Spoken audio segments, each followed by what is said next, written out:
Elevator systems. Bowen family systems theory in brief for a life of learning.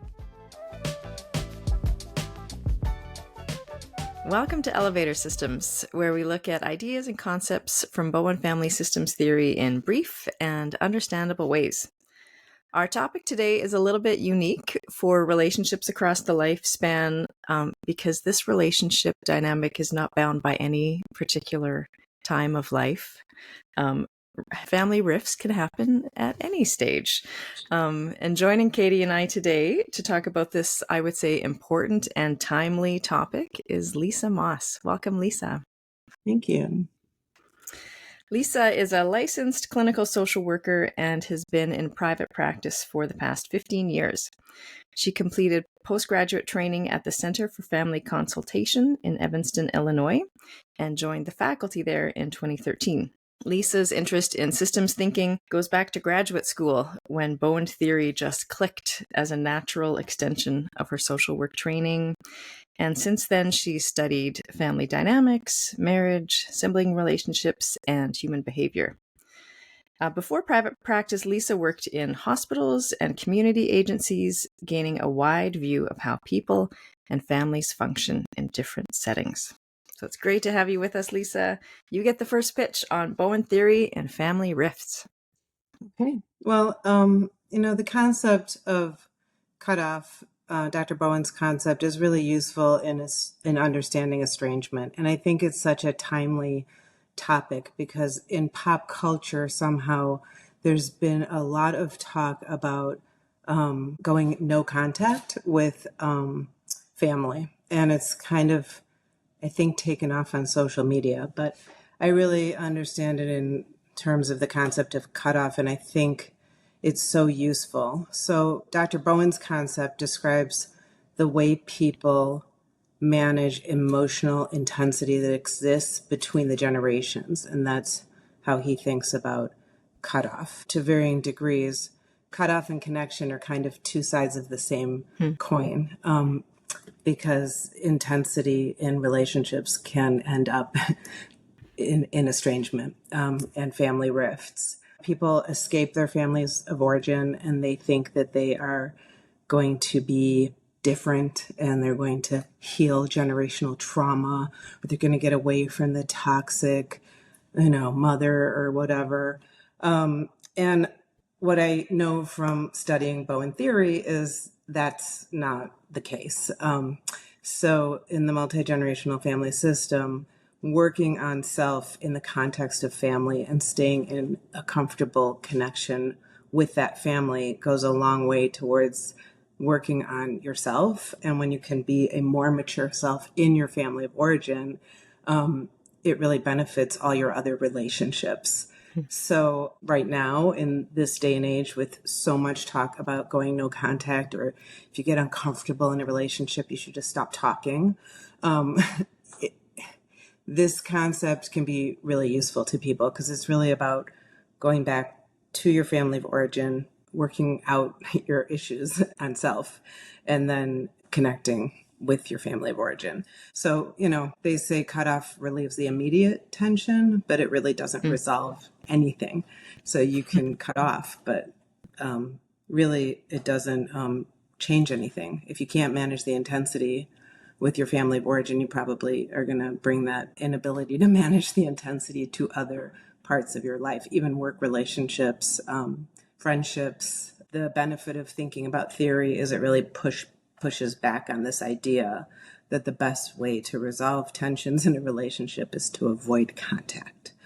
And again, just anecdotally, it's really beneficial to people when they can get this. And people do get it. I think I've coached many people who are able to really, I hate this word heal, but really heal their multi-generational family traumas, because that's what they talk about a lot in the pop literature, I think, is that healing trauma. Yeah. But in Bowen theory, it's really all about connection. Yeah, I think that's a good segue into what I think. I have a quick pitch that I think you've built so nicely, Lisa, on that I came up with a little thought on this one. You did a great job. I was thinking of pushing a little more neutrality on the idea of distance and cutoff. just as the way the system responds to tension. And it can have mixed results for different members and for the system as a whole. Sometimes distance and cutoff allows people to form opportunities and move to new countries and develop, new relationships. But like you've really named, it restrains a system's access to its resources. So my quick pitch that I put forth today is singing along to a good 80s song. When the going gets tough, the tough get going.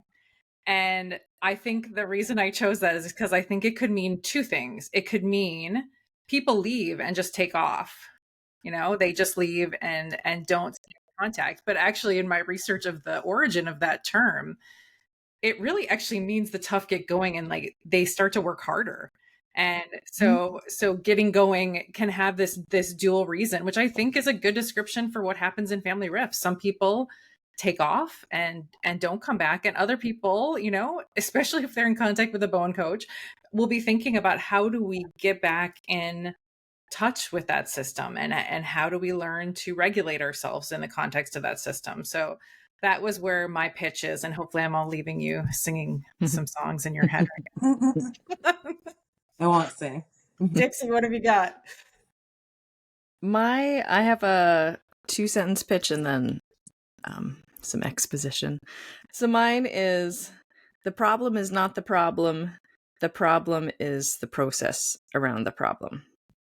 And so my exposition on that is, Bowen theory is useful for me in thinking about family rifts and group divisiveness because it focuses less on what the division is about, the content, and more about how the relationship dynamics are playing out, escalating, intensifying, or shifting around the problem. I know even use of the phrase "the problem" is, Katie's hackles are. Anyways, I'll keep going. So the idea is thinking more about process than content. And I heard Anne McKnight say on a Family Matters episode, which I will link to, it's not the issue, but the reactivity to the issue. And so Bowen theory for me is helpful in observing the intensification of patterns that might tip people into having less or no contact. And the theory also, is attempting to observe human behavior neutrally. And in the area of rifts, I think it's important to consider how rifts allow for breathing space. There's ways in which rifts may be helpful to individuals and systems. And then it's also important to look at the costs now and in the future when we separate. From the Murray Bowen Archives Project, you cannot escape from your ancestors. You cannot escape from the stories that have been known about them. You just try to escape them. And as long as your family knows it and that story is alive, you're a part of it. From Catherine Rakow's book, which I will link to, rejection looks the opposite of what it is. Bowen theory regarded it as a reaction to the intense connection between people, where one person gives up self to the other and then pulls away to find self again. Living things automatically space themselves in relation to another. In humans, this includes emotional space. And then I took a deep dive into the work of Anne McKnight on this in the past few days, and I will not read the half page of single space notes I have, but I will put many links in the show notes. She says, conceptually, cutoff is a reaction to intense emotionality. An individual believes that he will become suffocated, overwhelmed, or lose control when in contact with family members. At the same time, the individual and the family pay a price for cutoff by becoming fragmented and isolated and suffering the loss of emotional and physical resources. Although cutoff is an attempt to moderate a difficult relationship, it can transfer the intensity of the fusion to other important relationships and ripple through a family system. All right. What does everyone notice in all of those ideas? I really think it's so much about working on self. And there's a difference between taking some space. I think family of origin work requires you to get more objective about your family and also about your part in it. And I've been thinking a lot as I'm thinking of this topic about the effort is when you can get objective and get out of blame and and see your own part and see those relationship, the reciprocity in the relationship, that goes a long way towards maturity and developing differentiation, higher level of differentiation. So I think, it's a lot about how an individual manages intensity for self and with others. It's both. Mm-hmm. Yeah, I think that I saw, I think what might be new to people who aren't as familiar to Bowen theory is this idea of, and I think you did it so well, Lisa, that saying it's sort of the other side of the coin is that Cutoff is as connected as being in an intense, close relationship. And I think, all the research really supports that. And McKnight did a good job of reviewing some of the research is the amount of emotional energy that goes into staying disconnected from someone. Yes. I just, when you'll ask a client, how often do you think about this person you don't want in your life? A lot. They're on your mind a lot. So thinking about all of that energy that the individual in the system is putting into maintaining that is a big strain. Yeah. And people don't have awareness. People will say, I'm done. I'm just done. I'm so done. I'm not. And I'm like, you don't sound done. If you were really done, I don't think you would be so, emphatic about and emotional about being done. It doesn't sound done. Yeah. And it's interesting because people can observe that when you point it out. I mean, that's a conversation I have probably several times a month. Yes. I just asked that, right? How often? I think that question of how often you're thinking about it. And if you don't ask someone in the moment when they're emotional, but I think your idea, Lisa, of getting some distance is I'll send home with people to think about that. And the number of times they come again and they're, just, oh my goodness. Right. I'm thinking about this person all the time. Right. And they're saying, I'm over it. Yeah. Are you though? Yeah. Because it doesn't sound like you're over it. And people can think about that and come back and start doing some work on that when they're ready. But it has to be when they're calm enough to talk about it. And I think there is distance can be useful. I think distance is a mechanism. And I think we can instinctually pull back sometimes if the intensity is too high. Yeah. But to me, that's different than cutoff because it has to do with getting back in contact. And then the other interesting thing, I forgot what one of you said, is this idea that you can be in a different state and in good contact with family, and you can live in the same house with somebody and be cut off emotionally because it's an emotional process. Yeah, so I think that's you can be emotionally cut off and in contact all the time. Yes.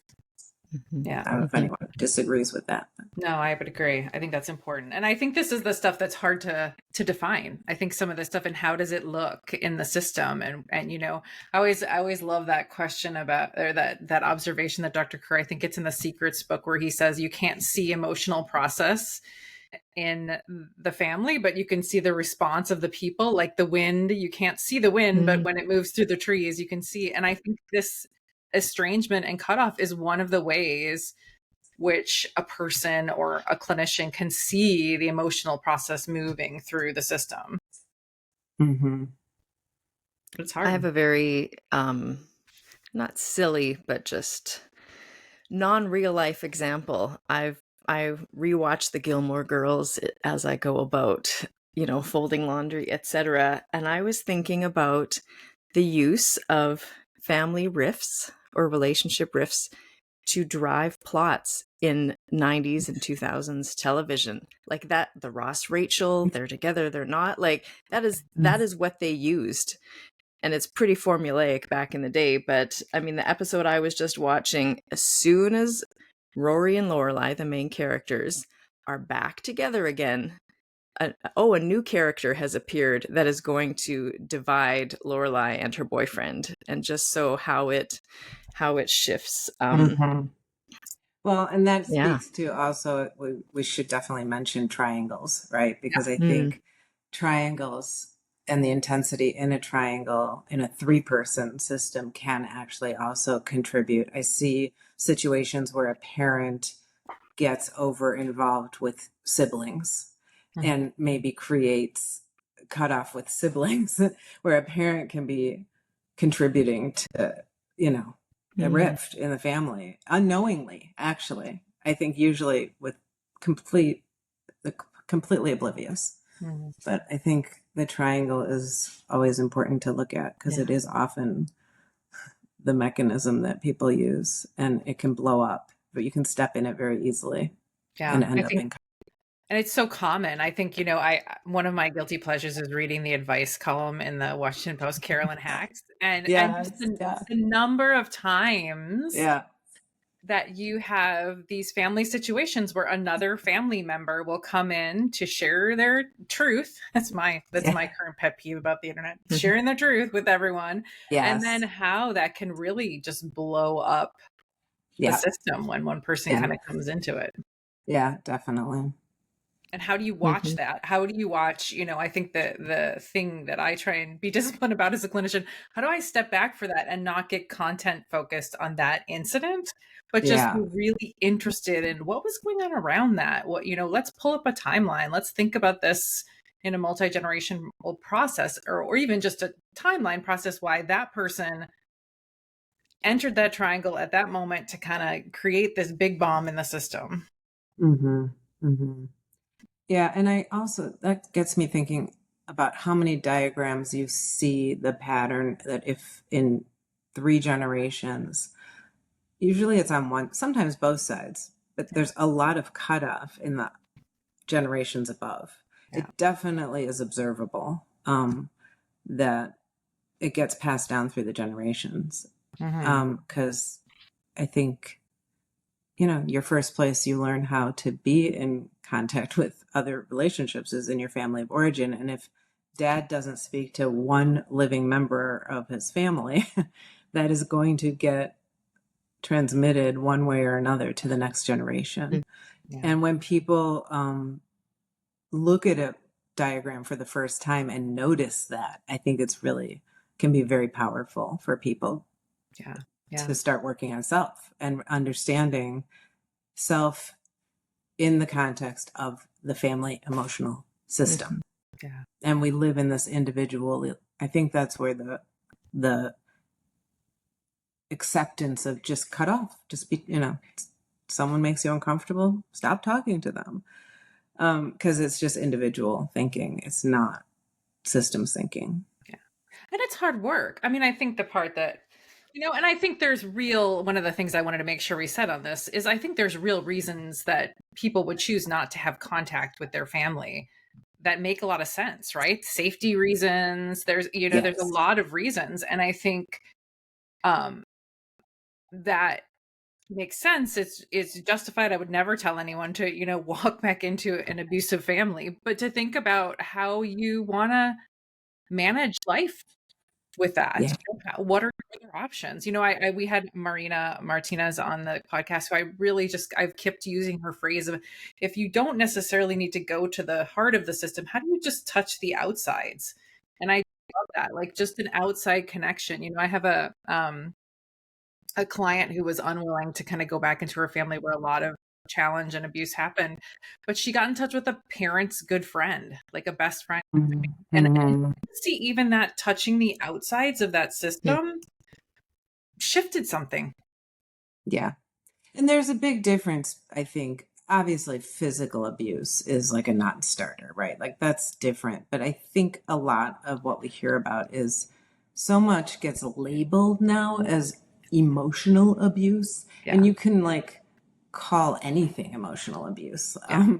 And I think it's usually just intensity, right? Like it's intensity. Mm. Or disagreement. So, or disagreement, right? And, in this, Mhm. well, there's just, we live in polarized times. We're living in like this divisive, polarized time. And I think it definitely has impacted families. And 100%. Dr. Bowen talked about societal emotional process and cutoff also. So Yeah. We're seeing that play out every single day. every day. Every single day. I mean, Mhm. and I think that's just something, I've really appreciated theory in this time to be able to manage my own objectivity. I mean, I think objectivity is a better way to even say than neutrality, is to really think about this as what's getting stirred up. How is this tension and people's response to this tension and stress predictable? How Yeah. people manage themselves in a system. Yes. And I think the other piece is how you manage yourself and how do you stay in contact with any other person when you may have a disagreement and you may have to agree to disagree, right? Or you may not see things the same way. But I think that staying in contact piece is so valuable in managing self, because it's definitely helped me stay in contact with people I don't always agree with. Yeah. I probably would be not talking to lots of people right now if I just instinctually, my instinct sometimes is like to shut down or cut off. But when you're aware of that instinctual thing to just get comfortable, you can actually work on that and push yourself a little to stay in contact. Yeah. And to recognize that it's challenging. It is so challenging. That was one of my notes, that it's not a quick fix. It really is hard work, but it really, when you can honor the complexity of the family system, it's just so valuable. Yeah. And I think it takes pressure off the individual when you can see all the pieces. It relieves some pressure on the individual. Mm-hmm. Yeah. Or the usefulness, I think, Lisa, there is like the usefulness in the person just thinking about what am I able to do here without, I think, that need to focus on changing the other person or creating huge movement in the system. Just the ability to say, what am I able to do here? I was thinking, my daughter was watching this thing about Frozen 2 and how they chose to have Anna sing. So I'm not going to go on a cartoon. Have Anna sing "Do the Next Right Thing" was some of those movements on people's struggle with anxiety and depression. And I think that part can be put into this. What is the next best thing I could do in this moment to think about this for myself and move on this for myself? Definitely. That was one of my notes, that really it's about changing self, not trying to change other. And really your energy is much better served trying to change self.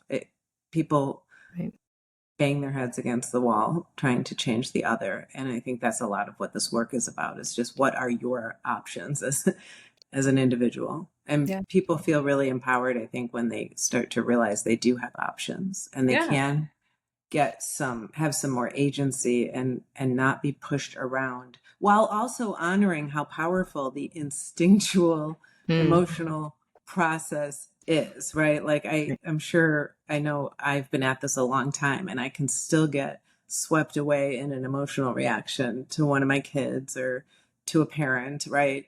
Yes. I'm aware of it, but it doesn't stop me, right? I can still watch myself going, oh God, here I go. Like I'm doing that thing. Yeah.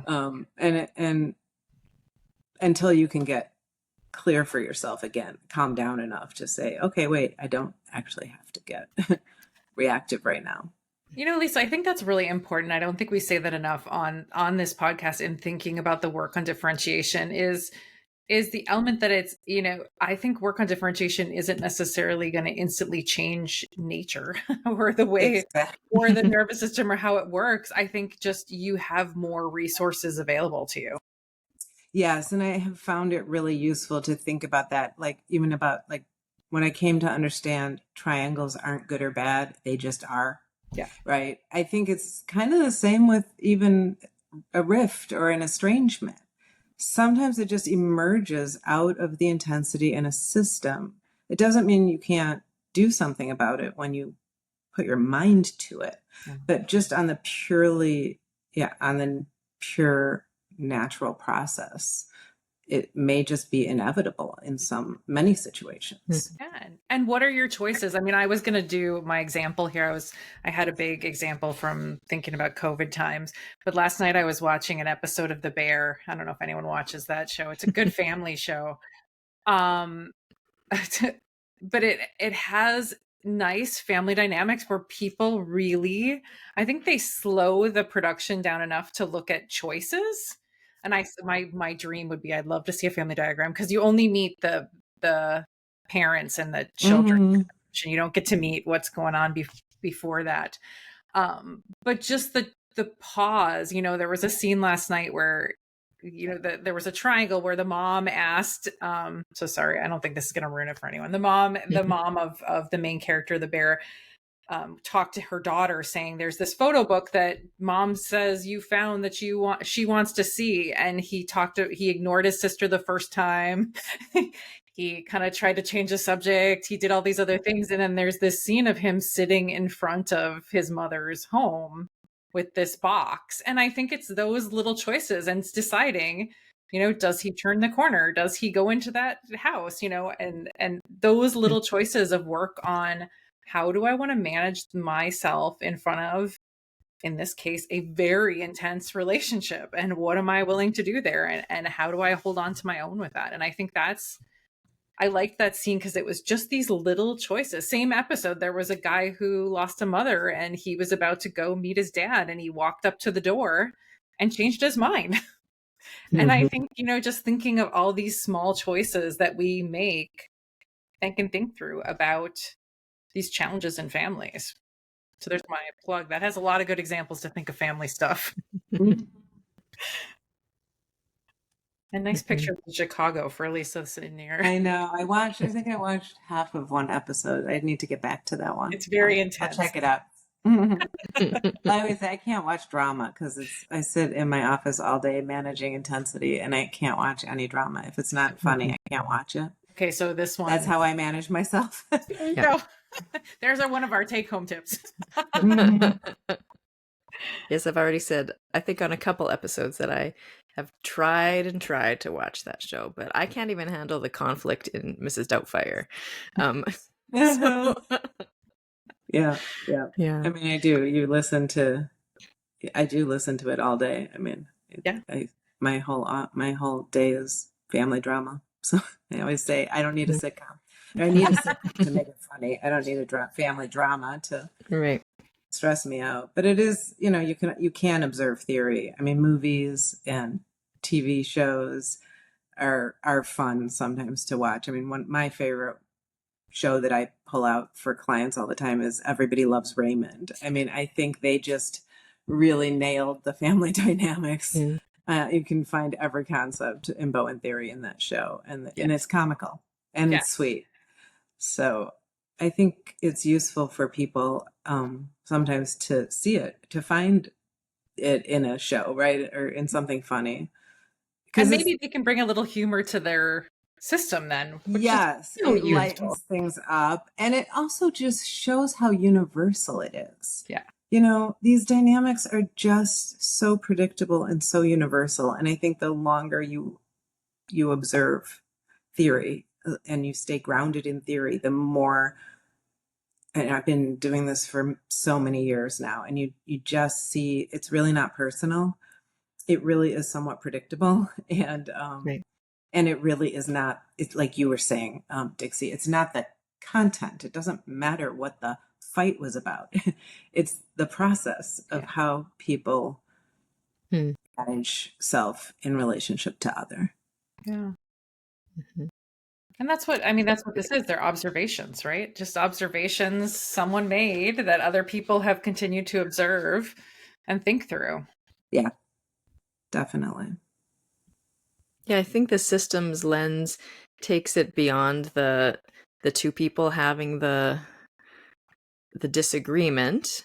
And I keep thinking of when those two people, we spoke of triangles, everyone sort of adjusts. They don't wear t-shirts that say team or buttons that say team whoever, but it does show up in who gets invited or who, and then you add the societal piece onto that. Katie said you had thought of COVID for this, but what are these moments, these perfect storm moments of lots of reactivity on multiple levels, and how does that how does that show up? And I think this to me is one of the times that I'm thinking about how attractive it is to an individual in intense polarized times to cut off, to join another group, which then, it's calming in the moment to not have to think about something. I think that there's a lot of ways to understand how these things happen as a way of system preserving itself in some ways, right? Mhm. Mhm. And in the immediate aftermath, people do get more comfortable. It is a very instant gratification of not having to face, the tension. Yeah. But in the long term, it's not beneficial. Especially if you're moving towards another togetherness. I mean, we haven't really talked about those ideas of togetherness and Yes. individuality, but I think one of the ways which I've watched this is the movement towards a togetherness. Even Lisa, you mentioned the social media movement. There is a therapist who has started a whole group of come to me, people who have cut off from your families, right? Like here is a way where he's pulling at that togetherness and Yes. the comfort that feels Yeah. to Yeah. manage this. Yeah. And sometimes people will leave their own family of origin and join the togetherness in a spouse's, in Yes. an in-law family, Mhm. cutting off from their own family. I see that happening too. But I still think inevitably, um, just joining that togetherness could down the line lead to another rift or more intensity if you haven't resolved it in your own Yeah. family. And when people just start getting reactive again, it tends to bubble up all over the place. That is Yeah. just what I see a lot.